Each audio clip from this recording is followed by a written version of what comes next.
Hello everyone, welcome back to Lazy Daisy 8. In today's class, we will discuss about threads.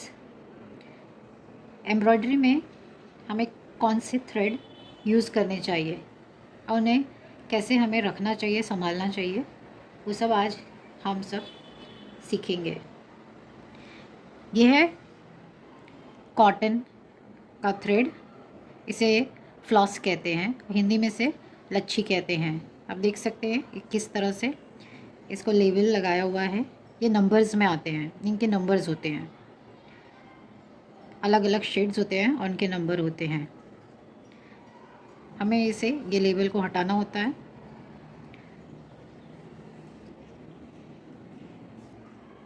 और ये जो धागा खुलता है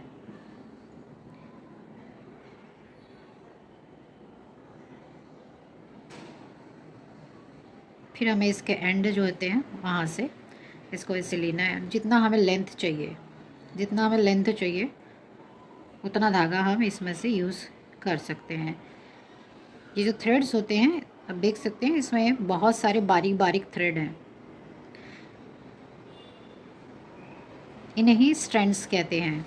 जैसे हम एम्ब्रॉयडरी में बार बार बोलते हैं 2 स्ट्रैंड थ्रेड, 3 स्ट्रैंड, 4 स्ट्रैंड, इसमें 6 ऐसे पतले पतले स्ट्रैंड्स मिल कर के ये धागा होता है। तो हमें ये पूरा मोटा धागा की यूज़ नहीं पड़ती है, वो कभी कभी पड़ती है जब हमारी डिज़ाइन अगर हमें मोटे कपड़े में बनानी है, हमारा कपड़ा अगर फैब्रिक जो है वो थिक है, तब हम 4 और 6 स्ट्रैंड के धागे यूज़ करते हैं। या हमें अपनी डिज़ाइन को बोल्ड दिखाना है, बड़ा दिखाना है और जल्दी काम करना है, तो हम 4 और 6 स्ट्रैंड के धागे यूज़ कर सकते हैं। तो यही स्ट्रैंड्स होते हैं। जैसे इसमें हम गिन सकते हैं, 1 हुआ, ये 2 हुआ।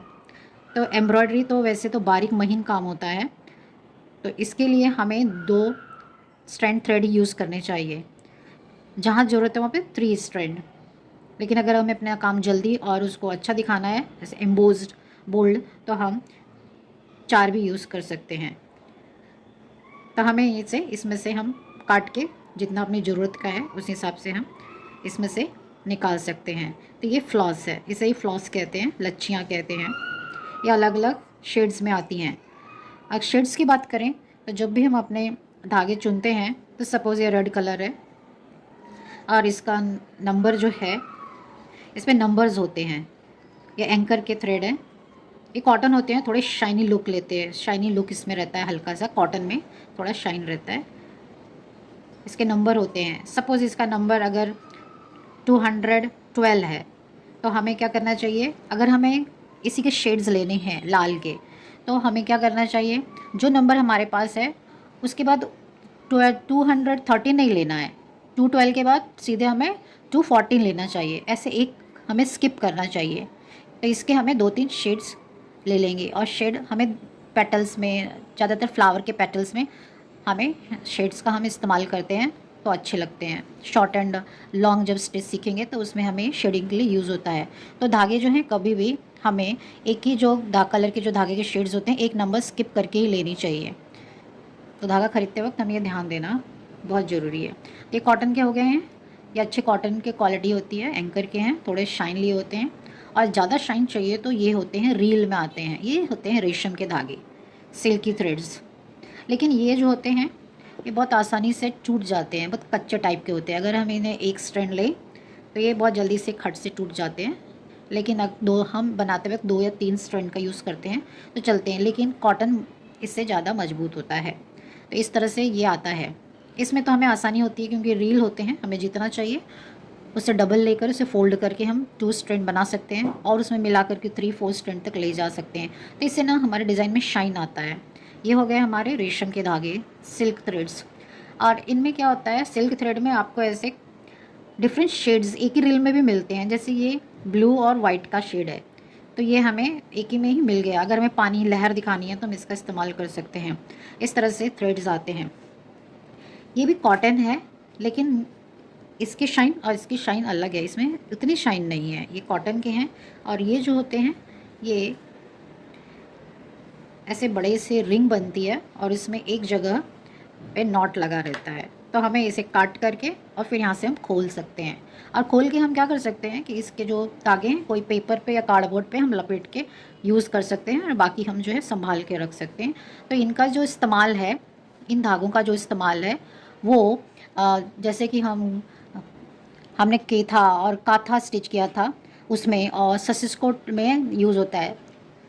तो इसका हम बड़े से जो बेडशीट बनाने के काम में हम इनका इस्तेमाल करते हैं। रनिंग स्टिच में भी हम इनका इस्तेमाल करते हैं। तो ये बॉल फॉर्म में आते हैं। ये भी ब्लैक कलर में 6 स्ट्रैंड वाला ही थ्रेड है। हम इसमें वुल भी यूज़ करते हैं एम्ब्रॉयडरी में। जब भी हम वुल यूज़ करते हैं तो उसके बॉल्स को हम ऐसे कार्डबोर्ड में ऐसे लपेट करके भी रख सकते हैं। तो इस तरह से हम अपने धागों को संभाल के रखते हैं और हैंडल करते हैं। इसके लिए आप क्या कर सकते हैं, आपको जो धागा है, आपको जितना लेंथ चाहिए, सपोज़ आपको इतना बड़ा लेंथ चाहिए, तो आप इसको सुई में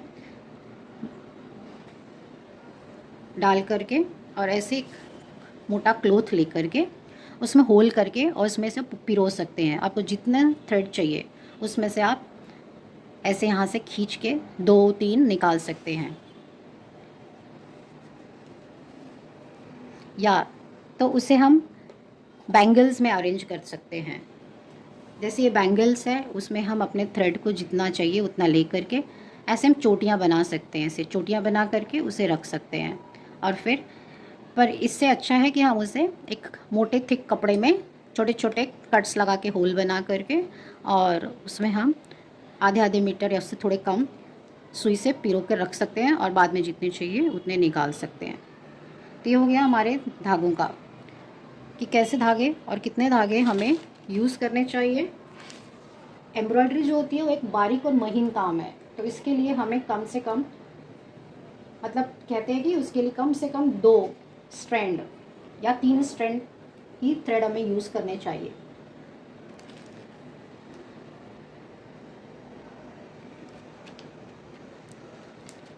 ये कुछ कॉम्बिनेशंस हैं, जैसे ये पिकॉक ग्रीन के कॉम्बिनेशंस हैं, कैसे हमें स्किप करना चाहिए। ये जैसे लाइट है, ये उससे थोड़ा डार्क है, ये सबसे डार्क है। ये वायलेट के कॉम्बिनेशंस हैं, ये रेड के कॉम्बिनेशंस हैं। तो जब हम फ्लावर बनाएंगे और पेटल्स बनाएंगे तो हमें लाइट और डार्क कॉम्बिनेशन रखेंगे। जैसे कि ऊपर के 3, सपोज़ हमारे फ्लावर में 6 पेटल्स हैं, तो जो ऊपर के जो 3 हैं उसमें हम लाइट कलर यूज़ करेंगे और जो नीचे के हैं उसमें डार्क। वो जब हम फ्लावर बनाएंगे तब एक बार हम फिर से इसके बारे में बात करेंगे। इन शॉर्ट कहने का मतलब ये है कि हमें 2 या 3 धागों का, मतलब जो 2-3 स्ट्रैंड्स होते हैं उनका इस्तेमाल कैसे करना चाहिए, कैसे पता चलेगा। तो कपड़े की मोटाई और हम कौन सी डिज़ाइन बना रहे हैं उसके हिसाब से हमें करना चाहिए। सपोज़ आपका कपड़ा मोटा है, हैवी वेट है, आपको रनिंग स्टिच बनाना है, ससेस को बनाना है, क्रॉस स्टिच बनाना है, सुजनी बनाना है, तो आप 4 और 6 स्ट्रैंड का धागा इस्तेमाल कर सकते हैं और कॉर्डेड थ्रेड भी यूज़ कर सकते हैं। मीडियम वेट कपड़े हैं, मीडियम वेट कॉटन के कपड़े हैं, तो उसके लिए 3 से 4 स्ट्रैंड के धागे इनफ होते हैं। जैसे आप मिरर वर्क बना रहे हैं, सिंधी स्टिच बना रहे हैं, तो आप मीडियम वेट कॉटन के कपड़े में बना सकते हैं। उसके लिए कॉटन थ्रेड सूटेबल होता है।